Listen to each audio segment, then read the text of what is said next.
Drejtoria e përgjithshme e tatimeve në Tiranë ka nisur kontrollet mbi apartamentet me qira ditore mbi 18.200 njësi të listuara në Airbnb dhe Booking. Autoritetet tatimore qendrore kanë nisur nga qershori 1 fushat të zgjeruar kontrollin ndaj individëve dhe bizneseve që ofrojnë apartamente me qira ditore përmes platformave të njohura si Airbnb dhe Booking. Sipas të dhënave të publikuara, mbi 18.200 njësi aktive janë aktualisht të listuara në këto platforma vetëm në Shqipëri. Një shifër që reflekton rritjen masive të turizmit alternativ dhe ekonomisë së qirave afat shkurtra. Po si është situata në Vlorë? Sa prona janë të regjistruara në platformat e qirave ditore? A kanë kontrolle mbi to dhe janë ato duke prishur konkurrencën? Ja se çfarë thot për Blu Televizion Spartak Tozaj i agjencisë imobiliare Valona Home. Për sa i përket platformës Airbnb dhe Booking për qytetin e Vlorës për apartamentet për sezonin e verës për turizmin, funksionojnë që ti edhe fotot e pronës, një përshkrim, vendodhjen edhe kushtet që ofron shtëpia. Normalisht duhet të jetë me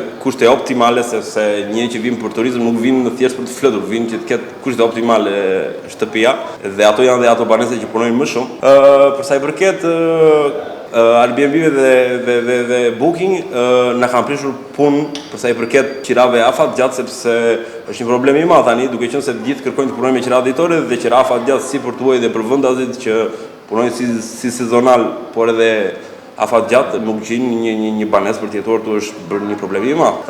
Si struktura të regjistruara janë diku te 10.500 struktura të regjistruara, po që shumica e tyre janë ilegal, janë të pa deklaruar, pa NIP, edhe kjo bën një problem të madh si për ne dhe për hotelet që sepse ata mund ulin çmimin, mund punojnë dhe me 20 euro dita, nuk i kushton gjë, ka proneti pa regjistruar, nuk ka asnjë farë takse dhe aty i del verdia. Ndërsa hotelit i prish punë se ka punëtor të paguar, ka taksa, ka normal që ofron një standard.